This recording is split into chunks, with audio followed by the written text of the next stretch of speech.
Blog Talk Radio. Welcome to Women Who Rock with Success, which is an award-winning show for professional women. We profile a collective of amazing women who are thriving to build their brand. Women are handpicked in various fields who can provide credible information to build your business and lifestyle. We are live each Thursday at 9 a.m. Central Time, followed by our latest brand, Women Who Rock Investigates. To learn more about us, go to our website at www.womenwhorockwithsuccess.com. Now, let's join our podcast host in the studio, Mrs. Diane Winbush. Women Who Rock with Success complies with the rules and terms according to the Federal Communications Commission podcast guidelines. The views and opinions expressed by our guests are their own, and their appearance on our digital media platforms does not imply an endorsement of them or any entity they represent.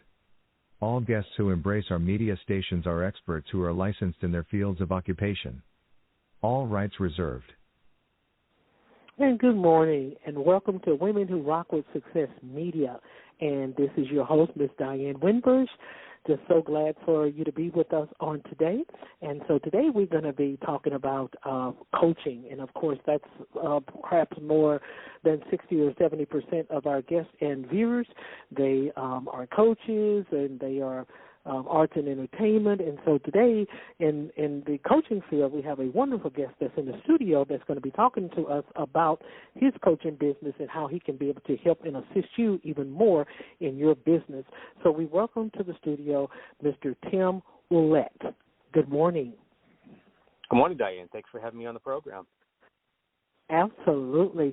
So what we want to do is we want to get a little bit about you, and we want to learn a little bit as to why you got into the field and occupation and studies of coaching. So we want to get started with that. Tell us a little bit about you, and tell us a little bit about why you chose coaching. Yeah, sure. Well, when I was in college, I got involved in public speaking, formal debate primarily. And, I mean, it was interesting, the rhetoric side, but what really drew me to it was the questioning, the powerful questions that sort of drew out the insights on both sides. And it made me realize that that was something that I really enjoyed doing. And that translated well into my management career, where I began coaching employees and fellow managers and even upper management. And it just sort of it led me to the fact that sort of the realization that, hey, I could really do this on my own, and I decided to branch out on my own. Okay, that's great. That is so wonderful because coaching has a broad, expansion to it where professionals and entrepreneurs can be able to get a lot of meat and potatoes from the coach itself, and it is very important that professionals have a hired and paid coach so they can be able to have someone to be able to assist them along their journey while they're trying to build their business. So let's talk about what type of coaching that you provide for professionals. Well, I do. It's a mix. I know that there is a subset of coaching, mindset coaching, and then there's business coaching, but I prefer to label myself as a business mindset coach. I like to think that people's business and their life are intertwined, so that the things that you do and say, the actions you participate in your life, reflect in your business and vice versa. So when I coach, I focus on the things that have commonalities between the two. Okay, that's great. So so how long have you been doing this as coaching for professionals? Well, my business is relatively new. I've been in business since August of this year. I've been coaching employees and fellow managers for about a decade now. So, like I said, my formal business is new, but I've been an experienced coach for over 10 years. Right, because we know that it does not actually start when you begin to put up the brick and mortar or the signs or the grand opening sign or your new website. It kind of starts from where you,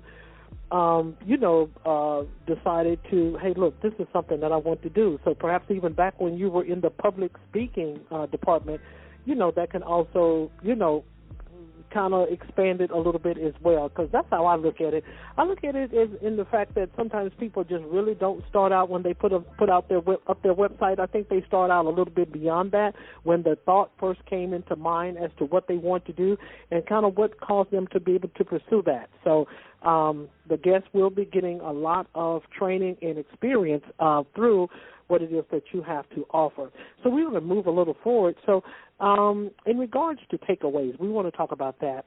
So in regards to takeaways, now in some coaching categories, you have also speakers too, such as yourself. So take, for example, if you are speaking or you have a speaking engagement that's coming up, and of course we know that a lot of TEDx speakers are coaches. There are hundreds, thousands, millions of coaches that are TEDx speakers as well. So just talk to us a little bit about some of the takeaways. What are some of the takeaways, even from your business, your experience, even with public speaking and a public speaking professional? When you go out on stage, what is it that you want the audience to be able to grasp from you? What is it that you want them to take home with? You know, I'm going to say this, Tim, before you answer that. You know, a lot of times individuals have large corporate America events. A lot of times people are interested in perhaps maybe what they're serving. But, you know, you have to, you know, I ask this to all of our guests who come on to the show as a coach, a business coach, life coach, relationship coach, mindset coach. It's something that we want them to take home more than just a trinket, more than just a gift, or, you know, something that we offer them or thank them for coming. It's something that we want them to resonate with themselves when, you know, long after the speaking engagement or the coaching segment is over with. Is something we want them to stick with in regards to what we have brought to the table for them, what we have said to them or stated to them. So that's what the question is in regards to kind of what is it that you want your audience to take away from you as an individual, a speaker, and a branding coach. I guess what I would say, I would focus on the fact that what I want people to take away from my coaching or my speaking is that coaching brings results. I've always viewed it in this way. There are three levels of change. There's specific situations, specific life areas, and then there's an overall broad shift in the way that people can view themselves in the world. What I want people to take away is the realization that they can get this overall shift in the way they view the world, and that if that happens in a positive way, those changes trickle down to the specific situations or specific life areas. If they can change their mindset from a fixed mindset to a growth mindset, then that'll impact probably 99.9% of the areas in their lives. That's the huge takeaway that I want people to realize, is that coaching actually does get results. Absolutely, because, okay, so I'm going to save that comment. So this is the next, and this is going to go into the next question that I'm about to ask you. So how do you determine that you and the customer or the client is a great match? How do you determine that? So, and I guess it's also to the question is, how does it work? How does your coaching brand work? What is it, some of the initial steps that you take when when someone first comes to you and say, hey, Mr. Ouelette, we want you to be able to help us to dig us out of this or help us with in this area, what have you? What are some of the initial steps that you take to make sure that this individual is a match? See, because everybody is not a match. Some people just come in just for maybe like 2 weeks. Since he's already told me what I need to do, I'm out of here. And so we try to help professionals to be able to understand that in order for you to get the results, just like you stated, your takeaways, results. In order for you to get the results, sometimes it's a long-term effect. Sometimes it may take longer than 6 weeks. Sometimes we have to stay with the coach 6 months, depending on the individual as to what type of results that they are seeking from the, a lot of times individuals, Tim, they are looking from a coaching perspective, they're looking for the coach to be able to thrive them way on top of Mount Rushmore, way up there, and what have you. But sometimes individuals think that it's going to, come overnight. So we want to talk about some of the initial steps that you utilize with your branding practices, still branding, and coaching practices to be able to make sure that, hey, look, I don't want you to waste my time. I want to make sure that we're a good match. Yeah, sure. What I do, and in my practice, I make it a practice of offering at least 2 free sessions. This will help potential clients to sort of determine whether coaching is actually right for them, and it helps us to decide whether we're a good match for each other. I ask clients to take a 15 to 20-minute discovery call. I think that's typical in the industry, where we'll discuss their needs, their wants, their desires, and then I'll also emphasize the fact that it does require a commitment. Coaching is playing the long game. It does bring results, but it can take weeks. It could take a couple of months. It could take 3 months. It's a very subjective experience. It really is, because people's needs are different. The way they approach life is different, and I think that's the biggest thing for me is making sure that the client or the potential client understands that there is a commitment, that it could take a few weeks, it could take a couple of months, but that really, in essence, they're the ones doing the work. A coach is less a mentor and more a sounding board, someone for the client to bounce their ideas and thoughts off of, and then for the coach to ask the questions that bring those insights. Okay, great. So what are some of the benefits to coaching? I think what it comes down to is long-term planning. A person who needs coaching or feels they need coaching, I think typically they're missing or they haven't really clarified some of their goals. So the coaching helps them to put their goals into focus. It helps them to reignite their motivation, their purpose. It really helps to align both their personal and professional lives, and sort of, especially when they've reached like a divergent road. They've reached a point in their lives where they've sort of plateaued, and they could go either below that plateau or above that plateau, but they realize they need to change at some point. So coaching brings around that realization that, hey, there are steps I need to take, and I might need help in recognizing what those steps actually are. Okay, great. So now we want to talk about your packages. We want to talk about the packages that you have to offer, because sometimes when you are ringing the dinner bell, clients are ringing the dinner bell, customers are ringing the dinner bell for a coach, but they go in and they, some individuals offer just one scale for fees, and some individuals offer different types of packages. So with your brand, you offer different packages for your clients. So we want to talk about that. You don't have to share everything about each package, but you can be able to share each package and share with them kind of a little bit of what they can be able to expect from each tier that you have to offer. Yeah, sure. Well, for me, especially where I'm fairly new, my packages are somewhat basic. I've got an introductory package, which is a 4-week, 1-hour session per week with email support. The second tier is an additional 4 weeks, so it's a total of 8 weeks with email and text support.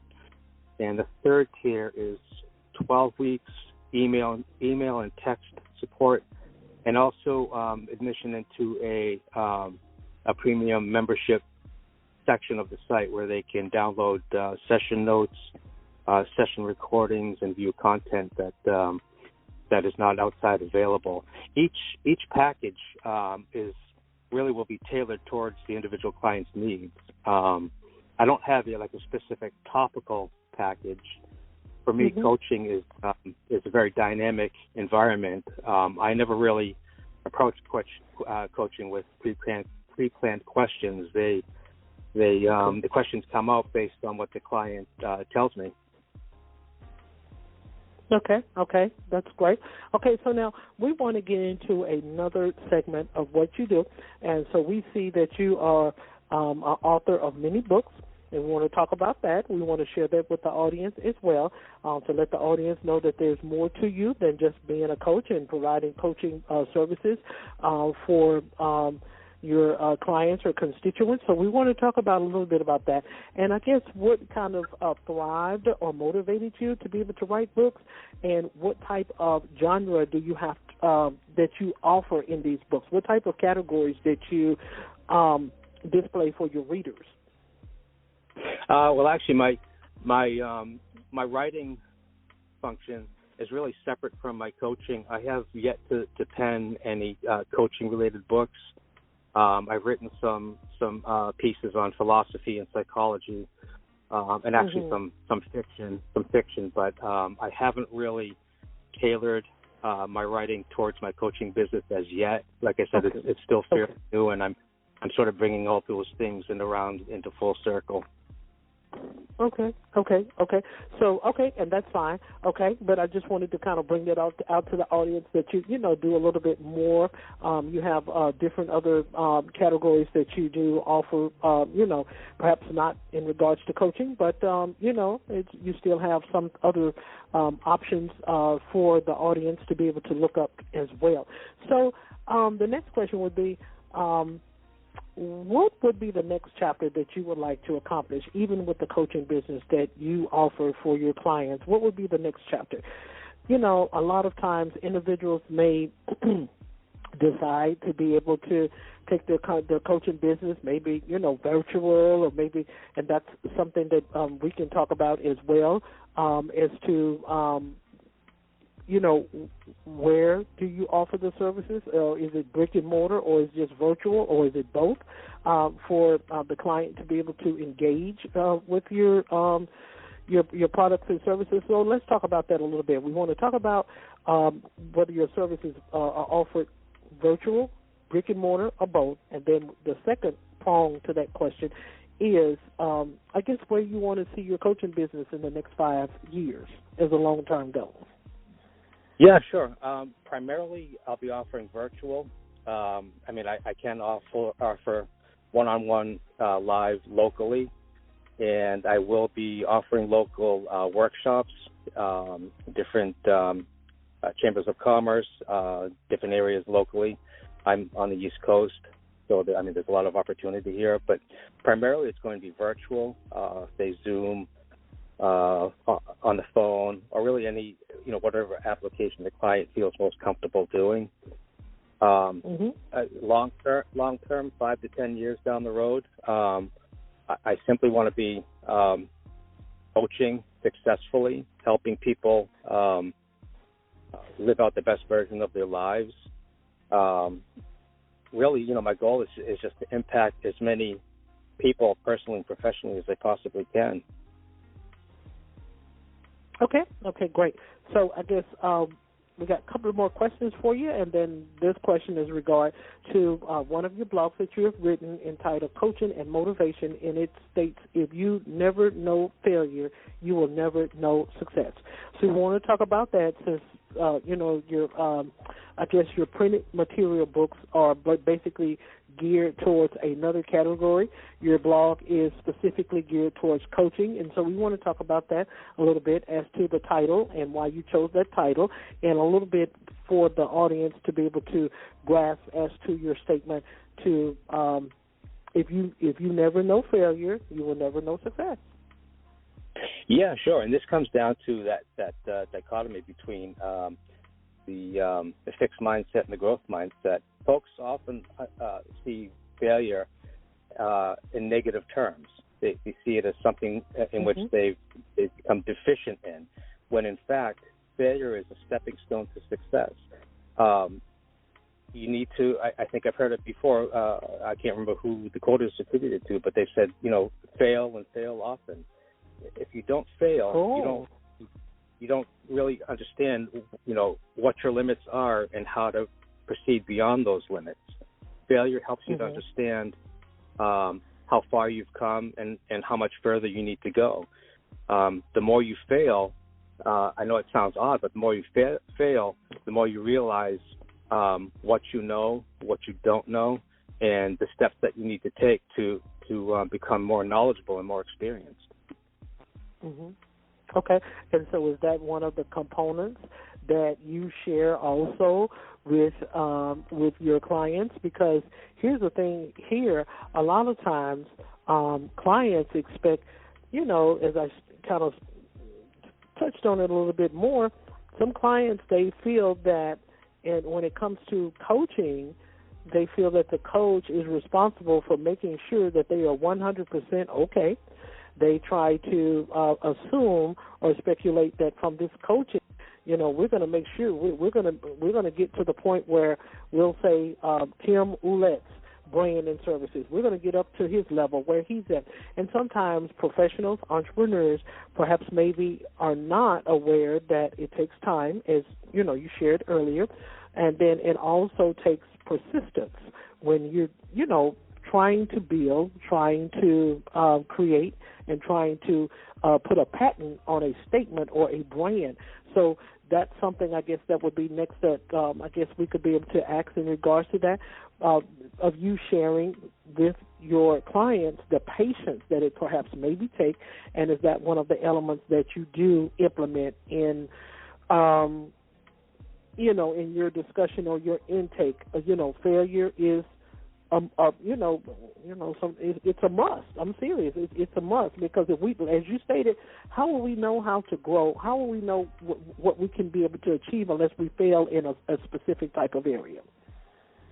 Yeah, that's one thing I made clear in the beginning, either in the discovery call or discussions after the intake questions, is that success is iterative. It builds upon the failures that you encounter, and not just the failures, but also the little stepping stones that you embrace. While you're failing, you take one step forward, 2 steps back, and then you take 3 steps forward, 1 step back. It's really the building blocks of success. Failure is one of those primary building blocks, and it is iterative. It does build upon each other until, and I don't think you ever really reach a point where you can say, "Oh, hey, I'm successful. I don't have to move forward anymore." There's always an area of growth. You can always grow. You can always move forward. And even when you move backwards, you can realize, "Hey, I've moved backwards, but that's going to propel me to move forward even more." Okay. And with the last question, we want to ask as to how you, help your clients to be able to move beyond stagnation and procrastination. So here's a story, actually, that back in 2014, we had a guest that had all of the tools and the resources that they need to move forward. But when it came, and they had a mentor as well. They had a mentor. And when I think the mentor referred her to our podcast and to our show. And so when she came, when it became time for her to appear on the show, the entrepreneur froze up. She had everything polished. She had the website. She had all the ducks in a row. But I think she got either fear fright or she froze up at the last minute and what have you, and she just somehow she couldn't do it and she couldn't move forward. So I guess that would be the last question that we would like to ask you before we let you share with the audience a little bit more about your links and your website and your coaching business. Share with us a little bit as to how you would help an individual to be able to move from the place of procrastination. Yeah, I think the biggest thing and the best takeaway I can ask a client to have when they work with me is to understand that they need to embrace their weaknesses. They need to realize that they are imperfect, that they have room to grow, and that once they recognize their weaknesses, they can sort of compare that to where they want to be. They can set that life or business goal and work with the coach on achieving those steps to get there. So I think it's sort of helping people to get out of their heads that they need to be perfect at every moment of their lives. That perfection is stifling. It can stifle creativity. It can stifle business growth. And recognizing that you're not at 100% all the time, I think is important. It's the key to personal and professional growth. So that's what I do. I help them to realize that it's okay to be where they're at that moment, and that they can have that goal of reaching their potential, and that even then it's not going to be 100% because there's always room to grow. Absolutely. So, Tim, we thank you so much for being with us as our guest on today on Women Who Rock with Success Media.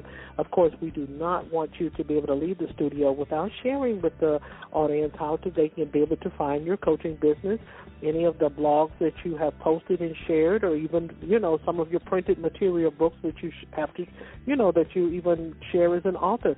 You can be able to do that at this time, and if they can be able to find you on any social media platforms so they can be able to follow you and pick you up after the show, you can be able to share that with the listeners. Yeah, sure. Listeners can find me at timouelette.com. That's TimOuelletTCE.com. They can find me on LinkedIn, Twitter, at Tim Ouellette Coach. They can email me at discover@timouelette.com, or they can text me at 207-256-2274. Any of those ways to reach me would be great. Okay, great. Thank you once again for being our guest on Women Who Rock with Success Media. Audience, you can be able to follow us at 10 o'clock at the top of the hour for our next guest that will be coming up. Still, they're going to be talking about branding, and we are here to profile men and women in our media and on our media platforms. So everyone have a wonderful day, and meet us over back at the top of the hour at 10 o'clock. Have a wonderful day, Tim, and thank you so much. Thank you, Diane.